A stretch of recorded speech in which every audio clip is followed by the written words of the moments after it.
In 2022, King Charles III ascended to the throne of the United Kingdom, and one of his first actions was to proclaim his son William as the new Prince of Wales, a title that has been given to the heirs of the British throne for over 700 years. This event sparked new conversations over the title and its history, and unfortunately it seems that absolutely no one knows anything about it at all. That sounds like a joke, but it's not. Even Wikipedia seems to know nothing about the original history of the title, as the article on the Prince of Wales hilariously contains the subsections Before Prince of Wales and End of Native Princes of Wales, leaving out the entire Welsh history of the title. It seems like everyone has been getting it wrong for the past several years, and I will not stand for it. Today we're going to find out who was actually the first Prince of Wales, what was the real history of the title before its conquest by England, and how, or more importantly why, the title became attached to the English throne. And to do that we have to travel back in time almost 9 centuries. As you might suspect, the title Prince of Wales has its origins in Wales, and here in the year 1140, Wales looks pretty different from today. The country had been slowly invaded by the Kingdom of England over the past 524 years, and now 3 main kingdoms remained: Deheubarth in the south, Powys in the east, and Gwynedd in the north. And it is the ruler of this Kingdom of Gwynedd that we are most interested in today. His name was Owain ap Gruffydd, more commonly known as Owain Gwynedd, and he was very, very ambitious. He would achieve some moderate successes against the Welsh kings and the Earldom of Chester early in his reign, but one of the most prominent victories came in 1157, when Owain and his sons defeated 2 English armies and almost killed Henry II, the King of England, which I made an entire video about if you're interested. These victories seem to have had a very dramatic effect on Owain, as only a few years later he would write a letter to Louis VII seeking his friendship, offering to establish diplomatic relations, and naming himself as Rex Wallia, the King of Wales. Although this title is pretty imposing, it wasn't entirely original. Owain's father, Gruffydd, seems to have portrayed himself as the King of all of Wales too, although contrary to what Wikipedia says, we have no idea what he called himself. In his only surviving act, he has no title at all, and it's very unlikely that he ever called himself Prince. This title probably came from Owain's desire to denote his wide-reaching influence amongst the kings of Wales, just like his father and forefathers before him. And as the historian John Davies says, Owain had just successfully defeated an English army for the 3rd time and almost killed their king, so his claim certainly held some substance. There was still a bit of a problem though. You see, while Owain was titling himself as king, there were many other rulers who were also calling themselves king. The historian Maund says that there were 97 kings in Wales throughout the 11th century alone, meaning that the title had become severely devalued. King Owain was proclaiming rulership over the entirety of Wales. Meanwhile, the King of Arwystli was proclaiming rulership over about 22 people and a couple of large hills. So if Owain wanted to reinforce his supremacy, he'd have to call himself something more substantial, something more principal, more princely perhaps. And late in the year of 1165 he did just that. In another letter written to Louis VII of France, Owain Walliarum Princeps, the Prince of Wales, stated his intention to seek an alliance. Princeps was quite a bold title, literally meaning principal ruler. It was one of the titles held by some of the early Roman emperors, and this imperial connotation was not lost on Henry II of England. The king and his court were furious that Owain was claiming an apparently higher-ranking title and directly challenging their control both over the still independent kingdoms of Wales, but also over the territories that they had already conquered. The stature of Owain's title would also not be lost on the Welsh, as the Latin princeps would eventually be written as Tywysog, the Welsh word for leader. As we can see, contrary to what you might have thought, when Owain titled himself as prince, he didn't demote himself. The reactions of both the Welsh chroniclers and the English court show us that this was regarded as an upgrade in status, and one that the Kingdom of England had so far been unable to challenge, as only a few months before Owain's letter to Louis VII, he had dealt Henry II another crushing blow in a battle at Dyffryn Ceiriog and on the Berwyn Mountains. This 4th victory against the English was won with a coalition of Welsh kings, all led by Owain, no doubt greatly contributing to his decision to proclaim himself as the principal ruler of all of Wales, because again, that certainly held substance. While to the English, Owain may have merely been the upstart Prince of Wales, to the Welsh he was simply and supremely their leader. And to the people of the year 1170, he was dead, because that's when he died. Following his death, this new Prince of Wales title would not be carried on by his sons, as Owain seems to have not chosen an edling, a designated heir, resulting in the competing brothers plunging their country into a civil war over who got to be in charge next. This set the stage for Owain's nephew and former ally, Pryce of Deheubarth, to proclaim himself as the new Prince of Wales, beginning the interesting and often completely unknown history of the Welsh princes. I find the creation of this title by Owain to be extremely fascinating, hence why I just dedicated the past 5 hours to talking about it. But now I'd like to fairly briefly walk you through the next 100 years of Welsh history up to the conquest by England, both so you can see how much history so often gets left out, but also so you can see how this once infuriating symbol of Welsh defiance became subservient to the English throne. While Gwynedd was embroiled in a civil conflict, Deheubarth was doing remarkably okay. Their king, Pryce, had successfully defended and expanded his realm against the English Marcher lords, and by at least 1184, although possibly a bit earlier, he had begun to title himself as the Prince of Wales. Rhys would be one of the only Welsh rulers not from Gwynedd to ever hold this title, as following his death in 1197, his sons would begin to tear his dominion apart.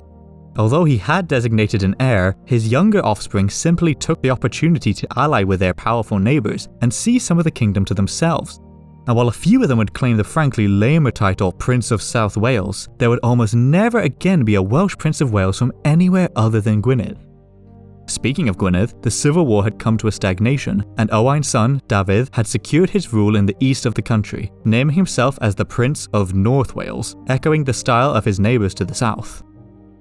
This title, although less grand than that of his father's, was carried on by his nephew, Llywelyn, who defeated Davies in battle in 1194 and seized the eastern half of Gwynedd.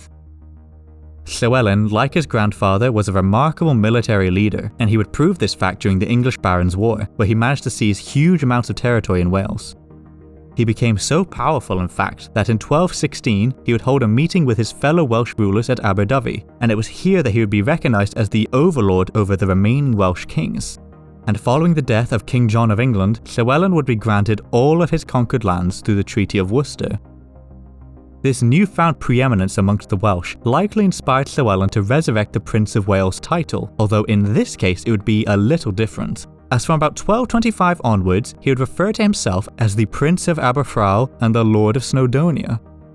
Although this title is not explicitly the same as the Prince of Wales, it was very likely intended to simply be a more diplomatic version of it, as according to Welsh law, the King of Aberfraw, the capital of Gwynedd, was the only king allowed to pay tribute to England. All of the other Welsh kings had to pay tribute to Aberfraw, thereby implying that they were all subservient to the kings of Gwynedd.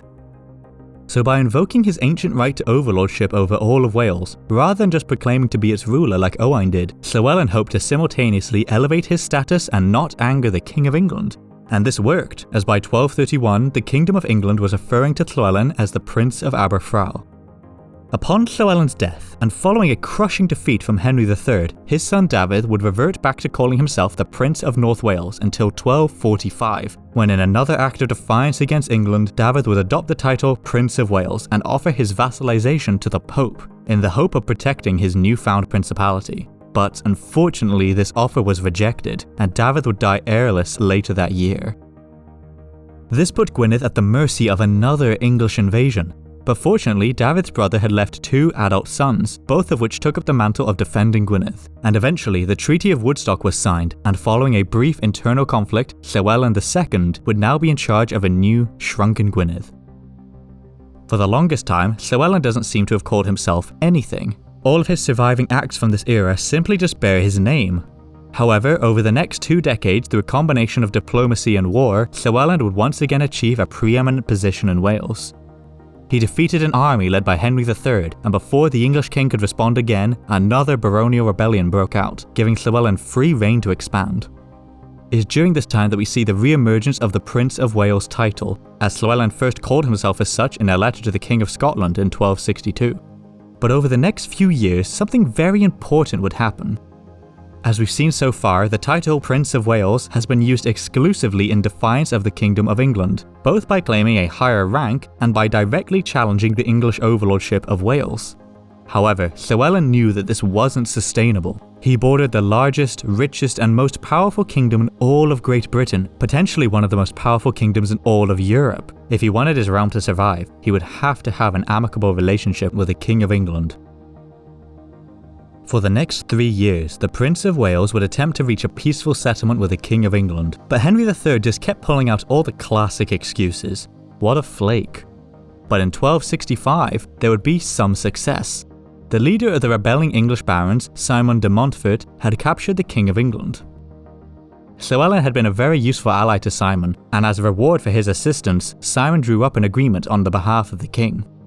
This Treaty of Pipton was extremely important and one of the most crucial agreements in defining what the Prince of Wales would soon become, as Llywelyn would be recognised as the Prince of Wales and as the overlord of all the native Welsh kings, but he would hold this title in subservience to the King of England.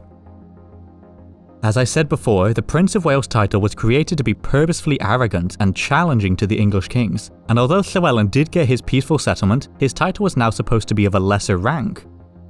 Following Simon's death in battle, the newly restored King Henry would make peace with Llywelyn, and in 1265 the Treaty of Montgomery confirmed both his conquests and his position as subservient to the English crown.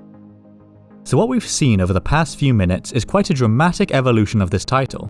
It was originally created to challenge England's control over Wales, and the imperial connotations of Princeps really made the King of England mad. And over the next few decades, this title would be claimed again and again in direct defiance of the English monarch, until ultimately landing with Llywelyn II. Even though he fought in defiance of his powerful neighbour, Llywelyn also sought a peaceful settlement and recognition of his principality. And while he did succeed in his goals, he also transformed the title of Tywysog Cymru, literally meaning the leader of Wales, into one subservient to the English crown. And this subservience would pave the way for this title's future relationship with the monarchy of England. So how did this relationship start then? How did this Welsh title become attached to the English throne? I hope I've shown you just how much history often gets left out of this discussion, and how the Prince of Wales evolved from a mark of defiance to a mark of subservience. But now I'd like to briefly, and finally, talk about its subsequent attachment to the English monarchy, and how that relationship continues to this day. To make an already long story short, Llywelyn would have a fairly amicable relationship with Henry III of England, but the same could not be said about Henry's son, Edward I, who became king in 1272. Llywelyn refused to submit to Edward in his court, citing the fact that he was housing many of Llywelyn's enemies and that his marcher lords were trying to undermine his authority in Wales. This was true and reasonable, but from a subject to the crown of England, this was also rebellious. And in 1276 and 1282, Edward I would march into Wales, seeking once and for all to destroy Llywelyn's principality. And on the 11th of December 1282, near the town of Builth, Llywelyn, Prince of Wales, would be killed. His brother, Davies, took on the title and continued the resistance, but only 4 months later he would be captured, convicted of treason, hanged, drawn, and quartered. The Principality of Wales would fall into the hands of Edward I and his marcher lords, but the Prince of Wales title would, for now, lie dormant. The modern Prince of Wales claims that the title has its origins with Llywelyn II, and fun fact, it's Llywelyn's coat of arms that make up the modern heraldry. And while technically they aren't wrong, as Llywelyn was the first person to hold the title in subservience to England, that still leaves out almost the entire Welsh history of the title, both before and after Llywelyn, as his brother Davies was not the last Welsh person to call himself prince. In 1294, Owain's great-great-great-great-grandson Madog rose up in rebellion and proclaimed himself as the new Prince of Wales. But this was unsuccessful. And in 1369, Llywelyn's brother's grandson, Owain Lawgoch, also proclaimed himself as the Prince of Wales. He attempted to lead an invasion with the assistance of France, but this ultimately fell through, and in 1378 he would be assassinated. And finally, in 1401, a man named Owain Glyndwr, a descendant of both Rhys of Deheubarth and of the royal family of Powys, would rise up in rebellion, and for a time he would be successful. In 1404, at a parliament in Machynlleth, Owain Glyndwr was formally crowned as the Prince of Wales, in front of envoys from France, Castile and Scotland, but this independence wouldn't last, and in 1413, 9 years later, his rebellion would be crushed, and Owain, the last Welsh Prince of Wales, would disappear. During the reign of the last two Princes of Wales, something very curious took place, as for the first time, both of these princes had competition, as there was already a Prince of Wales by the time they proclaimed the title for themselves. But rather than being a rival claimant from Wales, these other princes were the heirs to the English throne. Edward, Richard, and then Henry all held the title at some point during this time, but why? How did the Prince of Wales title that Edward I literally killed off become revived and attached to the English throne? Let's rewind. It's 1301 and Wales looks like this.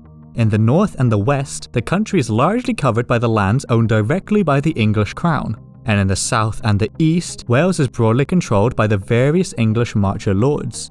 And under the surface, a small but slowly growing class of Welsh administrators and government officials was appearing, although they were still largely banned from holding any top-level positions. To the English monarchy, these two factions posed a lot of problems. The Welsh officials were often eager to serve the crown, but they were potentially dangerous. There had already been one serious revolt only a few years ago, and on the opposite end of the scale, Edward is eager to provide a counterbalance against the power of the marcher lords in Wales, who time and time again proved to be highly disloyal. So how could Edward I reinforce royal power against these rebellious lords, and gain the loyalty of this growing class of Welsh officials? The solution was relatively simple. He chose to revive the Principality of Wales in 1301 and give the title to his son and heir, also called Edward, who had been born in Carnarvon Castle in 1284. There is a long-standing rumour that King Edward was coerced into doing this by a group of Welshmen soon after the conquest, who allegedly demanded to be led by someone who had been born in Wales and did not speak a word of English. In reply to this, Edward simply presented his newborn son as their new prince, who had been born in Wales and spoke no word of anything.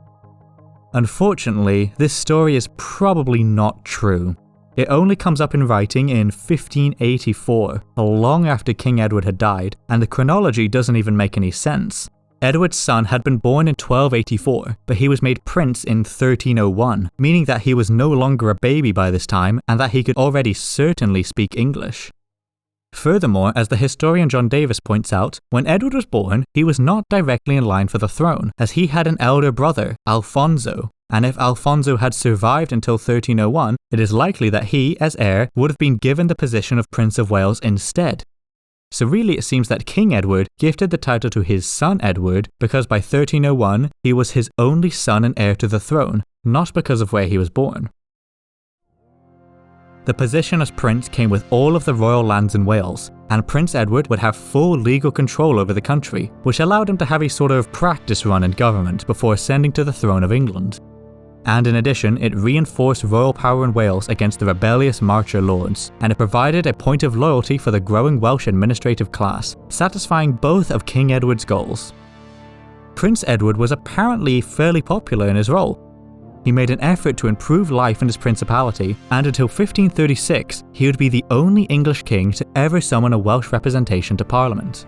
And following his ascension to the throne of England, he continued this position by granting the title Prince of Wales to his grandson, also named Edward, who later granted it to his son, beginning the custom of investing this title to the heir apparent of the English and later British throne, which continues all the way up to the present day, when, in 2022, King Charles III made his son and heir William the new Prince of Wales. So we've now seen how and why this title was revived and attached to the English throne. It was an opportunity for the English heir to practice running the government. It provided a symbol of allegiance for the people of Wales, and the lands of the Principality served as a strong buffer against the rebellious marcher lords.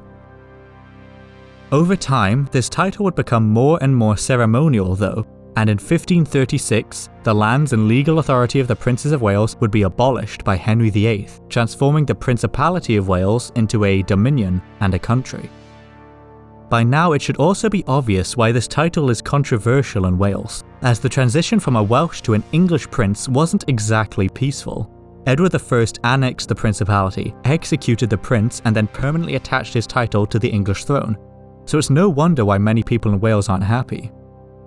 A recent survey showed that about 2/3 of Wales support William being the Prince of Wales, but only 19% want him to have a grand investiture like his father. The investiture is a ceremony where the Prince of Wales is formally coronated. The past 2 of these have been held in Carnarvon, the only 2 to ever be held in Wales, and subsequently the past 2 English princes are the only ones who have ever been able to speak Welsh at their ceremony. In the past, these ceremonies have been much more low-key though, and with such a small level of support for another big procession, William may just simply be invested in Parliament, like the Georgians or the very first English princes. And maybe sometime in the future, this title will be retired altogether. We've gone on a long journey today, and I hope you've all finally learnt the actual history surrounding the title. From an infuriating symbol of Welsh defiance to a mark of subservience to the English crown, the Prince of Wales title has gone through a lot. But I think it's important not to forget its early history. Wales had several princes, but these weren't demotions in status. Henry II was furious that Owain was calling himself a Princeps, and it took the kings of England another century before they could seriously challenge this title. And while yes, today it is attached to the royal family of the United Kingdom, the Prince of Wales, Tywysog Cymru, was conceived as a symbol of Welsh defiance, and I think that's important to remember. From this video, you hopefully should have learnt who the first Prince of Wales was, the Welsh history of the title, how and why it became attached to the English throne, what might be in store for its future, and how poor the online discussion of this history can be, especially the Wikipedia article. So thank you for learning something, even if all you learned was that you never ever want to click on another one of my videos ever again. Thanks for watching.